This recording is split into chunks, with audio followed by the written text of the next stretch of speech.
जय हिंद। आज के वीडियो में यहाँ पर आप लोगों को बताने वाले हैं कि संदर्भ कैसे लिखना है। देखिए बहुत सारे लोग इसको इग्नोर कर देते हैं, लेकिन आपको इसको इग्नोर नहीं करना है। देखिए जो यहाँ पर संदर्भ होता है बहुत ज़्यादा इंपॉर्टेंट होता है आपके बोर्ड एग्जाम की दृष्टि से, चाहे आप लोग किसी भी क्लास में हो। ये सभी में पूछा जाता है कि संदर्भ आता ही आता है हिंदी में।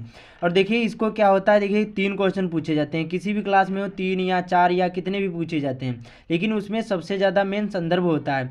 उसमें देखिए संदर्भ जो गलत हो गया तो समझ लो आपके सारे नंबर कट जाएंगे, और जो संदर्भ सही हो गया तो पूरे नंबर मिल जाते हैं। क्योंकि देखिए जब आपको पाठ का नाम ही नहीं मालूम होगा तब वहाँ पर अनुवाद भी सही होगा तब भी नंबर नहीं मिलेंगे, व्याख्या भी सही होगा तब भी नंबर नहीं मिलेंगे। और जो संदर्भ सही है तो व्याख्या भले ही एक बार गलत हो जाए आपको नंबर दे देगा एग्जामिनर, और जो संदर्भ गलत हो गया तो आपको नंबर नहीं मिलेंगे। तो वीडियो को पूरा देखना, अच्छी तरीके से बताऊंगा कि आपको संदर्भ कैसे लिखना, चाहे यहाँ पर गद्यांश वाला हो संदर्भ, चाहे पद्यांश वाला हो, चाहे संस्कृत वाला संदर्भ हो, चाहे संस्कृत जो श्लोक वाले होते हैं उसको बताऊंगा। तो बहुत ज़्यादा इंपॉर्टेंट है, लगभग में आपके 22 नंबर बिल्कुल पक्के हो जाएंगे इस वीडियो को जो आप लोग कंप्लीट देख लेते हैं। तो चलिए शुरू करते हैं, ध्यान से वीडियो को देखना। और वीडियो के आखिर में बताऊंगा ये जो पैराग्राफ होता है इसको बिना पढ़े पहचानने की ट्रिक, ध्यान से वीडियो को देखना। देखिए सबसे पहले यहाँ पर इस प्रकार से क्वेश्चन पूछा जाता है। देखिए अलग अलग होता है, जैसे 12th में कुछ अलग होगा, लेकिन आपको संदर्भ सेम ऐसे ही लिखना है जैसे मैं आप लोगों को जो ट्रिक बताऊंगा। ठीक है, बहुत आसानी से बताऊंगा जिससे आप लोगों को हमेशा हमेशा के लिए याद हो जाए बिना पढ़े हुए। तो देखिए जैसे ये सपोज करिए क्वेश्चन पूछा गया क्लास 10th हिंदी के पेपर में, लिखा है दिए गए गद्यांश पर आधारित किन्हीं एक यहाँ पर में से 3 प्रश्नों के उत्तर दीजिए। एक ये पैराग्राफ है, उसके बाद में यहाँ पर लिखा है पहला ए वाला है उपयुक्त अवतरण का संदर्भ लिखिए, फिर रेखांकित अंश की व्याख्या कीजिए। और ये भी बताऊंगा जो रेखांकित अंश कौन सा होता है और इसकी व्याख्या कैसे करना है बिना पढ़े हुए। उसके बाद में एक क्वेश्चन होता है, इसी को हल करना होता है, 6 नंबर का ये पूछा जाता है यहाँ पर गद्यांश वाला। उसके बाद में यहाँ पर देखिए पद्यांश वाला, यहाँ पर इस प्रकार से पूछा जाता है, एक ये पैराग्राफ होगा इसी को पढ़ करके पद्यांश का संदर्भ लिखना है, रेखांकित अंश की व्याख्या करना है, एक प्रश्न होगा इसी को हल करना होगा। उसके बाद में संस्कृत में भी देखिए यहाँ पर गद्यांश का संदर्भ सहित हिंदी में अनुवाद करना होगा। तो ये बहुत ज़्यादा इंपॉर्टेंट हो जाता है, लगभग में 22 नंबर का पूछा जाता है चाहे आप लोग किसी भी क्लास में हो। तो देखिए सबसे पहले इसको देखिए कैसे संदर्भ कैसे लिखना है। सबसे पहले आपको क्या करना है, ये जो पैराग्राफ होगा इसको सबसे पहले पढ़ना है। सपोज करिए कि यही हमारा एक पैराग्राफ है, यही हमको पता है, तो इसको सबसे पहले पढ़ लेते हैं, तभी मालूम होगा पाठ का नाम और यहाँ पर लेखक का नाम, तभी आप लोग संदर्भ लिख पाओगे। तो यह हाथ में कमल लिए बुद्ध खड़े हैं, जैसे यहाँ पर छवि छलकती पड़ती है, या देखिए कावाला यहाँ पर एक पूछा गया है, और यहाँ पर देखिए इस प्रकार 2 पूछे जाएंगे क्लास 10th में, इनमें से जो आपको पता वही करना है। एक ये खवाला अथवा करके आएगा, अथवा का मतलब होता है एक आपको चाहे जो भी करना है। तो सपोज करिए हमें ये पता है, तो इसको जब पढ़ लेते हैं, पहले क्या लिखा, हम लोग कच्ची मिट्टी की मूर्ति के समान हैं जिस यहाँ पर रहते हैं, जो जिस रूप में चाहे उस रूप में यहाँ पर रूप का करे, चाहे राक्षस बनावे चाहे देवता, ऐसे लोगों का साथ करना हमारे लिए बुरा है जो हमें अधिक दृढ़ संकल्प के हैं। इसमें देखिए साथ का शब्द दिया गया है, और इसमें देखिए इसमें हमारे क्या है मित्र के बारे में बताया गया। तो मित्रता, जब मित्र के बारे में जिक्र किया गया तो समझ जाना कि यहाँ पर मित्रता नामक पाठ है। उसके लेखक कौन है, आचार्य रामचंद्र शुक्ल। अब 2 ही चीज़ें आपको पता हो गई तो बड़ी आसानी से आप लोग संदर्भ लिख पाओगे, पाठ का नाम मालूम होना चाहिए और लेखक का। तो यहाँ पर इस पाठ का नाम क्या है, तो यहाँ पर ममता पाठ का नाम, सॉरी यहाँ पर मित्रता पाठ का नाम है, और इसके लेखक कौन है, आचार्य रामचंद्र शुक्ल। तो कैसे लिखना है, देखिए सबसे पहले इस प्रकार से आपके बोर्ड एग्जाम में कॉपी मिलेगी, और आपको क्या करना है, यहाँ पर इस प्रकार से आपको पटरी से लाइन खींचना है काले पेन से। इस प्रकार से आपको पहले सबसे पहले यहाँ पर इस प्रकार से लाइन आपको खींच लेना है। उसके बाद में यहाँ पर देखिए अब जो क्वेश्चन ये कितना था, यहाँ पर क्वेश्चन नंबर 22वां, यहाँ पर 21वां क्वेश्चन था, कितना था यहाँ पर देखिए इस प्रकार से 21वां क्वेश्चन था, और खा वाला किया है, ये वाला किया है, तो इसको कैसे करना है, यहाँ पर देखिए ये वाला खा वाला जो भी पता वही करना है, अथवा करके खा वाला है तो कैसे करना है, आपको काले पेन से सबसे पहले प्रश्न नंबर कितना था 21वां है, तो यहाँ पर देखिए सबसे पहले आपको इस प्रकार से आपको ऊपर डालना है प्रश्नोत्तर संख्या, क्या लिखना आपको, प्रश्नोत्तर संख्या। ध्यान से वीडियो को देखना तभी समझ में आएगा संख्या। और यहाँ पर कितना 21वां था, 21वां ऐसे कर देना, और खावाला करें तो खावाला, गा वाला करें, जो भी करना है आपको ऐसे ज़रूर कर देना, तभी अच्छे मार्क मिलेंगे। उसके बाद में संदर्भ लिखने से पहले आपको यहाँ पर संकेत लिखना होगा। संकेत में क्या लिखा जाता है, देखिए संकेत में पहले के दो शब्द और आखिरी के दो शब्द। इससे क्या होता है, जो एग्जामिनर होगा वो समझ जाएगा बच्चा पढ़ने में अच्छा है और इसी पैराग्राफ से लिखा है। तो संकेत में लिखा जाता है पहले के दो शब्द और आखिरी के दो शब्द। तो यहाँ पर रहता है और पहले का क्या है यहाँ पर हम लोग, और फिर उसके बाद में रहता है, ये आपको यहाँ पर लिखना है। और ये आपको नीले पेन से लिख लेना अच्छी अच्छी राइटिंग में। जितनी अच्छी राइटिंग होगी उतने अच्छे मार्क मिलेंगे। तो हम लिख लेते हैं यहाँ पर हम, उसके बाद में यहाँ पर लोग, इसको संकेत बोलते हैं। इससे एग्जामिनर समझ जाएगा कि हाँ डॉट डॉट करके आखिरी में क्या लिखना है आपको, रहता है। दो ही शब्द लिखना है, इतना ही काफ़ी होता है। तो इस प्रकार से लिखने के बाद पूर्ण विराम। उसके बाद में अब क्या करना है, पहली हेडिंग थी क्या, यहाँ पर थी पहली हेडिंग, इस प्रकार से आपको ए था तो ए कर देना है। पहली हेडिंग यहाँ पर थी कि उपर्युक्त गद्यांश का संदर्भ लिखना है। हमें पहले ही बता दिया कि ये पाठ का नाम यहाँ पर मित्रता है, लेखक कौन है, आचार्य रामचंद्र शुक्ल है। तो क्या लिखा, उपर्युक्त गद्यांश का संदर्भ लिखिए। तो आपको पूरा प्रश्न नहीं उतारना है, मैं जैसे बताऊंगा वैसे ही आपको करना है। यहाँ पर केवल हेडिंग डाल देना है संदर्भ, इतना ही काफ़ी होता है। कोई भी यहाँ पर हो बड़ी आसानी से लिख पाओगे। अभी पद्यांश का भी बताऊंगा, गद्यांश, और यहाँ पर संस्कृत वाला संदर्भ कैसे लिखना है, तो ध्यान से वीडियो को देखना। तो देखिए इसको कैसे लिखा जाता है, कोई भी हो इसी प्रकार से आपको लिखना, प्रस्तुत। उसके बाद में गद्यांश, देखिए गद्यांश का मतलब होता है जो कहानी नुमा हो उसको हम गद्यांश बोलते हैं। और पद्यांश किसको बोलते हैं, जो यहाँ पर कविता नुमा हो उसको हम पद्यांश बोलते हैं, जिसको पद्य भी बोलते हैं। प्रस्तुत गद्यांश हमारी पाठ्य पुस्तक, जो मैं आप लोगों को बता रहा हूँ इससे सरल कोई भी नहीं बताएगा। प्रस्तुत गद्यांश हमारी पाठ्य पुस्तक, पाठ्य पुस्तक। उसके बाद में लिखना आगे हिंदी के। अब आपको पाठ का नाम डालना है और ये आपको काले पेन से डाल देना है। तो देखिए यहाँ पर ये किस पाठ से लिया गया है, मैंने बताया कि पाठ का नाम मालूम होगा और यहाँ पर लेखक का नाम मालूम होगा, आप लोग यहाँ पर संदर्भ लिख पाओगे। तो मित्रता पाठ का नाम है, प्रस्तुत गद्यांश हमारी पाठ्य पुस्तक हिंदी के मित्रता नामक पाठ से संकलित है। बस बहुत सिंपल सा, इसी प्रकार से लिखना। उसके बाद में इसी में लिखना है इसके लेखक, इसके लेखक। अब आपको लिखना आचार्य रामचंद्र, काले पेन से इसको लिख देना है आचार्य रामचंद्र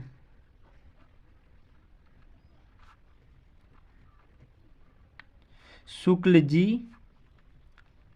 हाँ इस प्रकार से आपको लिखना है। देखिए कोई भी यहाँ पर जो गद्यांश वाला इस प्रकार से हो तो आपको देखिए ऐसे लिखना, प्रस्तुत गद्यांश हमारी पाठ्य पुस्तक हिंदी के। अब देखिए यहाँ पर जैसे कोई और अदर पाठ होता तो यहाँ पर जैसे सपोज करिए कि ममता होता तो यहाँ पर ममता, अजंता होता तो अजंता पाठ का नाम ऐड कर देती, बाकी नामक पाठ से संकलित है इसके लेखक। देखिए जो गद्यांश होता है उसमें लेखक लिखा जाता है और जो पद्यांश होगा तो उसमें यहाँ पर कवि या रचयिता लिखा जाता है, तो इसके लेखक। अब यहाँ पर जो भी लेखक हों ऐसे डाल देना, तो आचार्य रामचंद्र शुक्ल जी हैं। इस प्रकार से आपको संदर्भ लिखना और बहुत सिंपल सा, इतना सिंपल कोई भी नहीं बताएगा। तो ऐसे ही आपको संदर्भ लिखना है। उसके बाद में दूसरी हेडिंग पूछी गई थी रेखांकित अंश की व्याख्या है। इसको कैसे करना है, देखिए पूछा गया रेखांकित अंश की व्याख्या। जो यहाँ पर ये रेखा खींची हुई है, जो लाइन खींची हुई है, इसी की व्याख्या करना है, पूरे पैराग्राफ की व्याख्या नहीं करना है। बहुत सिंपल सा हो गया है। तो बी वाली हेडिंग डाल देना है। तो रेखांकित अंश की व्याख्या ऐसे हेडिंग डाल देना है, बी वाला ऐसे कर देना है। जैसे जैसे लिखा सेम ऐसे ही आपको लिखना है, तभी पूरे नंबर मिलेंगे। रेखांकित अंश की व्याख्या। उसके बाद में अब जो मैंने बताया था वो जो रेखा खींची उसी की व्याख्या करना है। तो देखिए इसको लिखने की ट्रिक मैं आप लोगों को बता रहा हूँ। सबसे पहले कोई भी हो तो सबसे पहले आपको लिखना है, जो यहाँ पर गद्यांश हो तो ऐसे आपको लिखना है, लेखक कहता है कि। बस यही सिंपल सा होता है। ज़्यादा जो एग्जामिनर होंगे वो इतना ही देखेंगे, इससे आगे नहीं देखेंगे। अब जैसे आपको पता हो उसका व्याख्या करना, जो नहीं पता है तो आपको इसी प्रकार से अपने शब्द इसमें कुछ ऐड कर देना। बाकी जो यहाँ ये इतनी यहाँ पर यहाँ से लगा कर यहाँ तक लिखा, इतना आपको उतार देना, इसमें कुछ अपने शब्द ऐड कर दोगे, पूरे नंबर मिलेंगे। पूरे पैराग्राफ नहीं लिखना है, केवल इतना जितने में लाइन खींची है उसी की व्याख्या करना है, ज़्यादा बड़ा नहीं लिखना। तो बहुत सिंपल सा होता है, ऐसे आपको लिखना है। मैं आप लोगों को बताऊंगा तो बहुत ज़्यादा टाइम लगेगा। उसके बाद में अगला पूछा जाएगा, इस प्रकार से एक क्वेश्चन पूछा जाएगा और ये क्वेश्चन इसी पैराग्राफ में मिल जाएगा। इसका आंसर क्या है, किन लोगों की संगत करना हमारे लिए बुरा है। तो क्या बता रहा है यहाँ पर देखिए, देखिए इस प्रश्न का आंसर इसी में है। देखिए क्या लिखा है यहाँ पर, किन लोगों की संगत करना हमारे लिए बुरा है। तो देखिए इसमें ये लिखा है, हम लोग कच्ची मिट्टी की मूर्ति के समान रहते हैं, जो जिस रूम में चाहे उस रूम में यहाँ पर करे, चाहे राक्षस बनावे चाहे देवता। ऐसे लोगों का साथ करना हमारे लिए बुरा है जो हमें अधिक दृढ़ संकल्प के हों, मतलब हमसे अधिक दृढ़ संकल्प के हों। तो देखिए इसमें क्या है, हमारे जो लोगों का साथ करना, इसमें क्या बताया गया, संगत या साथ करना हमारे लिए बात एक ही होती है। तो यहाँ पर अधिक दृढ़ संकल्प के हों, मतलब इसका मतलब हो गया कि हम देखिए इस लोगों, यहाँ पर इस प्रकार से क्वेश्चन लिखना है कि देखिए जो हमसे क्या है अधिक दृढ़ संकल्प के हों, क्या है कि संगत करना हमारे लिए बुरा है। इस प्रकार से आपको इसका आंसर लिख देना है। तो ऐसे यहाँ पर देखिए सी वाला ऐसे डालकर उसके बाद में आपको लिखना है जो हमसे अधिक दृढ़ संकल्प के हों। उसके बाद में आपको लिखना है कि इन लोगों की संगत करना हमारे लिए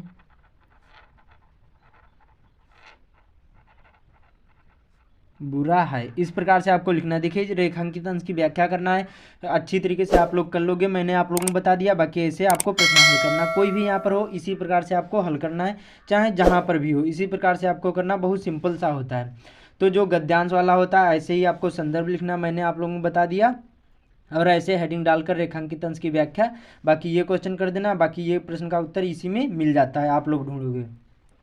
उसके बाद में मैं आप लोगों को बता दूं, अब ये जो पद्यांश वाला होता है इसको कैसे संदर्भ लिखना, उसके बाद में यहाँ पर जो संस्कृत वाला होता है उसको कैसे करना है। देखिए इस प्रकार से क्वेश्चन जो पूछा गया हो, देखिए 22वां पूछा जाएगा या कोई और हो सकता है। तो देखिए इसमें दो पूछे जाएंगे, का और खा होगा। तो सपोज करिए ये हमें पता है कि खा वाला, मेरी भव आधार और आधा नागर सोए, जातन की छाई परे श्याम हरि दुध होए। तो इसमें भी प्रस्तुत पद्यांश का संदर्भ लिखिए, रेखांकित अंश की व्याख्या करना है, और उक्त पंक्तियों में कौन सा अलंकार ये आपको बताना है। तो देखिए इसको कैसे करना है, सबसे पहले प्रश्नोत्तर संख्या काले पेन से ऐसे डाल देना है कि यहाँ पर कितनी है, 22वें का खा है तो खा कर देना, संकेत पहले के दो शब्द मैंने बताया, आखिरी के दो शब्द। फिर इसका पद्यांश वाला संदर्भ कैसे लिखना है, तो लिखना प्रस्तुत पद्यांश हमारी पाठ्य पुस्तक हिंदी के। अब आपको क्या करना है, यहाँ पर पाठ का नाम ऐड कर देना। यहाँ पर देखिए जो मैंने गद्यांश वाला बताया था तो यहाँ पर गद्यांश लिखा था, लेकिन जब पद्यांश पद्यखंड वाला लिखोगे तो यहाँ पर पद्यांश लिखना है। तो पद्यांश हमारी पाठ्य पुस्तक हिंदी के। अब भक्ति नीति यहाँ पर आपको इस प्रकार से कर देना है, भक्ति नीति यहाँ पर पाठ का नाम डालना है, नामक पाठ से लिया गया है या फिर संकलित है। उसके बाद में इसके रचयिता, जब पद्यांश जो पद्यखंड होगा कवितानुमा होगा उसमें आपको रचयिता लिखना, उसमें लेखक नहीं लिखना है। इसके रचयिता बिहारी लाल जी हैं, कोई और हो सकता है, तो ऐसे यहाँ पर रचयिता का नाम ऐड कर देना, बाकी यहाँ पर पाठ का नाम ऐड करना होता है। कोई भी यहाँ पर पद्यांश वाला हो ऐसे आपको करना है, बहुत सिंपल सा होता है। उसके बाद में यहाँ पर देखिए दूसरा करना है, तो रेखांकित अंश की व्याख्या ऐसे हेडिंग डाल देना है, अंश की व्याख्या। इस प्रकार से हेडिंग डालकर आप लोग लिख सकते हैं। और इसमें कैसे देखिए लिखा जाता है, इसमें आपको कर देना है, उसमें बताया था लेखक कहता है, और इसमें आपको लिख देना है कवि कहता है कि। उसके बाद में जो लिखा है ज्यों का त्यों भी उतार दोगे, नंबर मिल जाएंगे। मेन चीज़ होता है संदर्भ सही होना चाहिए। उसके बाद में देखिए अगला पूछा गया है यहाँ पर कि दिए गए गद्यांश में से किसी यहाँ पर एक का संदर्भ सहित हिंदी में अनुवाद करना है, और ये संस्कृत वाला होगा। तो इसको कैसे हल करना है, देखिए सबसे पहले इसको पढ़ना है, इसमें भी पढ़ना है, पाठ का नाम मालूम होगा तभी लिख पाओगे। तो देखिए इसको सबसे पहले पढ़ना है, तो मानव जीवन संस्करणम संस्कृति, तो इसमें भारतीय संस्करण नामक पाठ से दिया है इसमें, क्योंकि बार बार संस्कृत का जिक्र किया गया है। तो इसको कैसे करना है, पहले संकेत डालना है, प्रश्नोत्तर संख्या 23 का करोगे तो का, और खा वाला करोगे तो खा वाला ऐसे। फिर संकेत मानव जीवन अस्माकम संस्कृति, फिर संदर्भ प्रस्तुत गद्यांश हमारी पाठ्य पुस्तक यहाँ पर हिंदी के संस्कृत खंड के भारतीय संस्करण नामक पाठ से संकलित है। इसमें केवल देखिए यहाँ पर भारतीय संस्कृत पाठ का नाम केवल इसमें ऐड करना होता है, इसमें लेखक या कवि कोई नहीं होते हैं, ये ध्यान रखना है। केवल इसमें देखिए जो यहाँ पर इस प्रकार से गद्यांश वाला हो, तो गद्यांश हमारी पाठ्य पुस्तक हिंदी के, आपको इतना नया ऐड कर देना है संस्कृत खंड के, क्योंकि ये संस्कृत से है तो संस्कृत खंड के। अब पाठ का नाम जो भी हो, यहाँ पर वाराणसी हो तो वाराणसी नामक पाठ से संकलित है, भारतीय संस्कृत हो तो संस्कृत यहाँ पर इसी प्रकार से कर देना, कोई भी हो इसी प्रकार से आपको इसका लिखना है, जो संस्कृत वाला गद्यांश वाला होता है। अब पद्यांश वाला कैसे लिखना है, देखिए ये भी बहुत सिंपल सा होता है। इसमें देखिए इस प्रकार से पूछे जाएंगे। 24वां 2 पूछे गए, इनमें से एक ही आपको करना है। तो इसमें भी संदर्भ का यहाँ पर संदर्भ लिखना है और अनुवाद करना है। तो इसमें कैसे करना है, देखिए इसका कैसे लिखना है। तो प्रश्नोत्तर संख्या 24 ऐसे डाल देना, संकेत पहले के 2 शब्द और आखिरी के 2 शब्द। फिर संदर्भ कैसे लिखना है, देखिए इसमें प्रस्तुत श्लोक आपको डालना है। इसमें गद्यांश या पद्यांश भी लिख सकते हो या फिर श्लोक लिखना बहुत अच्छा रहेगा। तो प्रस्तुत श्लोक हमारी पाठ्य पुस्तक हिंदी के संस्कृत खंड के भारतीय संस्करण नामक पाठ से संकलित है। पाठ का नाम ऐड करना है जो श्लोक वाला हो, सेम ऐसे ही करना है, केवल यहाँ पर पाठ का नाम ऐड कर देना है। जो संस्कृत वाला हो तो केवल इसमें यहाँ पर पाठ का नाम ऐड कर देना, बाकी ऐसे गद्यांश वाला हल करना है। और पद्यांश वाला हो तो यहाँ पर देखिए पाठ का नाम यहाँ पर ऐड कर देना जो लाल पेन से लिखा है, बाकी यहाँ पर कवि का नाम ऐड कर देना। तो ऐसे ही लिखना, मैंने सारी चीज़ें आप लोगों को बता दी। अब चलते हैं यहाँ, देखिए इसको पहचानने की ट्रिक मैं आप लोगों को बता दे रहा हूँ, इसको कैसे पहचानना है। देखिए सबसे पहले आपको क्या करना है, जितने भी आपके लेसन हो उसको अच्छी तरीके से समझना है। सपोज करिए क्लास 10th में यहाँ पर हिंदी का फर्स्ट चैप्टर है यहाँ पर मित्रता, तो इसमें मित्रता का जिक्र किया गया, मित्र के बारे में बताया गया होगा, साथी के बारे में बताया गया होगा।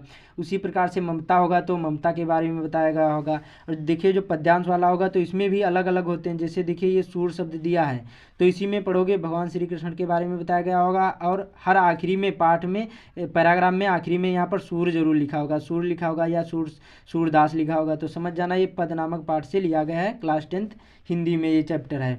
उसी प्रकार से भक्ति नीति में दोहे होंगे, तो इसी प्रकार से आप लोग तैयारी कर लेना। जैसे मैंने आप लोगों को बताया उसमें कुछ मेन पॉइंट होते हैं, उन्हीं को आपको तैयार करना है। तो उम्मीद करता हूँ आप लोगों को समझ में आ गया होगा।